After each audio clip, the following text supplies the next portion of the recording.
For decades, we've treated the human body like it's a broken machine. When your hair falls out, broken follicle. When your joints swell and ache, broken immune system. 15 years ago, I thought the answer was better bioengineering. So I decided to start a little company called Absci to solve this problem. And like great startups, I decided to move back in with my parents. The company was founded right here in Portland, Oregon, at the Portland State Business Accelerator. And I distinctly remember moving into our humble beginnings, the Dungeon Lab. I remember carting in used surplus lab equipment that we bought on my dad's credit card, and my dad looking at me and saying, "Sean, you do you." And that's exactly what I did. Those that know me call me obsessive. I like to reframe it into intensely focused curiosity. I'm dyslexic.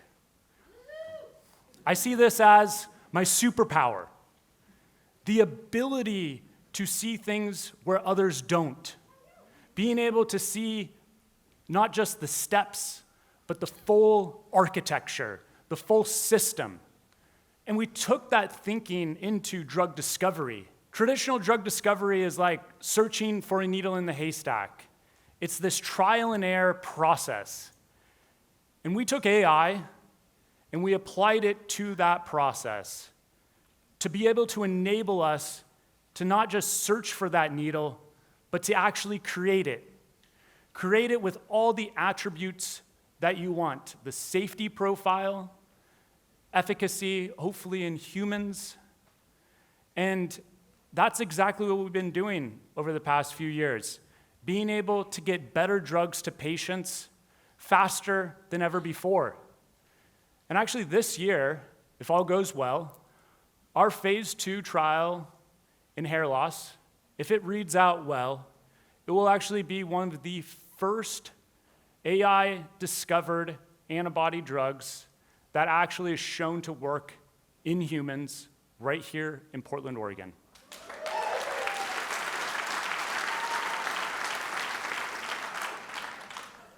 I thought the big idea was AI drug discovery, and that's really impactful. But as we dug deeper, we actually saw something extraordinary, that there was even a bigger idea out there. We look at disease through the lens of chemical imbalance, biological pathways that can be turned on and off. But if you look through a slightly different lens, a physics-based lens, a first principle lens, you actually realize that most diseases trace back to energy imbalances, mitochondrial dysregulation. What's the difference between a living organism and something that's dead? It's energy potential. Both the dead and the living have the same atoms, the same molecules, DNA, protein. The difference is energy potential. And your body is operating on a fixed energy budget. No matter how much you eat, you can only expend so much energy in a given day. And because you have a fixed energy budget, energy becomes sacred. And our body has evolved to be able to very elegantly allocate that energy. And that energy allocation is everything. What if you could take the energy that goes into degeneration, think autoimmune diseases, the body attacking itself, rheumatoid arthritis, psoriasis, and you could flip the switch.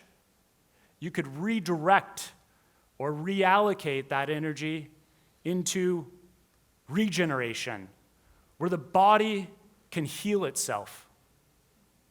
I'm going to give you 2 examples of energy reallocation. The first, this is an energy reallocation that you all are familiar with. And this is getting that nasty virus, whether it's on the plane or your kids bring it home. And I distinctly remember a few years ago, Jane, my partner, brought home the nasty norovirus. She got that thing, and I looked at her and I said, "Nasty, stay away." Unfortunately, I did not keep my distance, and I came down with the norovirus as well. I felt absolutely terrible, truly like death. My brain couldn't think, brain fog, my joints hurt, I had fatigue, and I was just trying to survive that next minute, that next hour. So why does your body feel that way? It's not the virus that's causing this. It's actually your body. It's your body telling you, we're under attack. All energy goes to the immune system now. Brain, not needed right now. Muscles, budget cut, and hair definitely not growing. This isn't a malfunction. This is a strategy that the body has very elegantly evolved to have. The second example of energy allocation is pregnancy.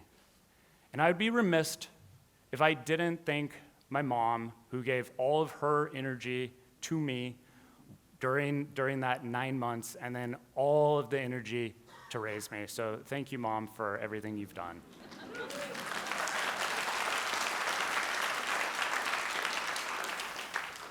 This is extreme energy allocation done in a very beautiful way. The body deliberately dials down the immune system so it doesn't attack the baby. The bones of the mother give up calcium for the baby. The brain is rewired, and the program says all energy goes to the baby now. There's something really fascinating that happens for some women during pregnancy. Those that have autoimmune diseases like rheumatoid arthritis or psoriasis prior to pregnancy, when they go into pregnancy, what they see is remission. Those autoimmune diseases dial themselves down or completely eliminate. And then, after delivery, boom, those diseases come roaring back. That got us thinking, what if those switches during pregnancy could be flipped through intervention such as drug discovery? And what if we could flip some of those same switches you see in pregnancy for patients? And that's where prolactin comes into play. Now, I said I wasn't obsessive, but I've become pretty obsessed with this really beautiful protein called prolactin. Now, most of you think of prolactin, and the name has very much undervalued what it does. Yes, it is prolactation, but it also has so many other applications. It's not only in women, it's in men, it's in your hair, it's in your bones, it's in your arteries, it's in your immune system. It's everywhere. So what is it doing? Research that we've been focused in on has been showing that prolactin sits on this stress inflammatory axis. So the more stress you get, the more prolactin you have, the more inflammation you end up accumulating. And so I'm sure all of you are asking, well, what does prolactin actually do? If it's causing inflammation, isn't inflammation bad? It is under it is over a long period of time, but in a short instance, it actually is protective. And it's protective for us as we've evolved under acute stress. And this is what acute stress looks like. It's the bear, and it's the bear attacking you. If a bear comes and attacks you, your blood pressure is going to go up, your heart rate's going to race, eyes are going to dilate, and your arteries are going to tighten so your blood pressure doesn't drop. It's there for your survival, this stress axis. But over time, as we've evolved, and especially since the Industrial Revolution, we've grown to have chronic stress in our lives. It is the bear attacking you 24/7. You cannot get away from that dang bear. It's the emails coming in, it's the geopolitical environment, it's taking your kids from baseball practice to back home. It's every single thing that you have in your life that's thrown at you. That switch that was meant to protect you gets locked in and starts to actually degrade the body. As I'd mentioned, prolactin drives this inflammatory pathway. And so you start seeing diseases that pop up when you have this switch locked in, such as autoimmune diseases, losing your hair, endometriosis. And so at Absci, what we wanted to do was figure out, could we actually flip that switch?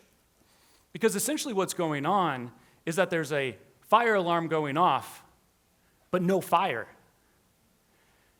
And so we did exactly that. We wanted to see, could we take something that was degenerating the body, such as hair loss, where you start losing your hair, you get fibrosis, inflammation, and could you reverse it? Could you actually regrow hair from hair that has already been lost or miniaturized? So what you see on the slide here are monkey butts. I'm just joking. They are heads of monkeys.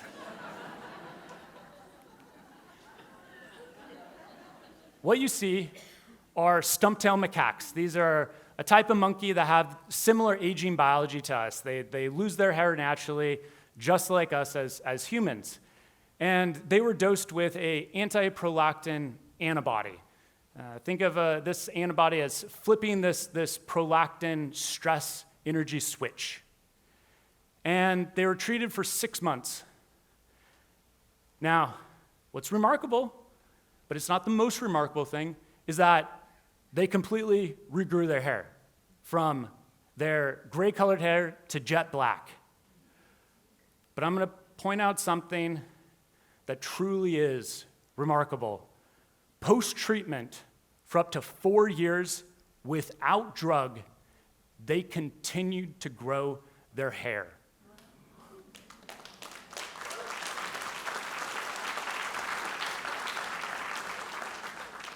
We didn't inject any stem cells or new hair follicles.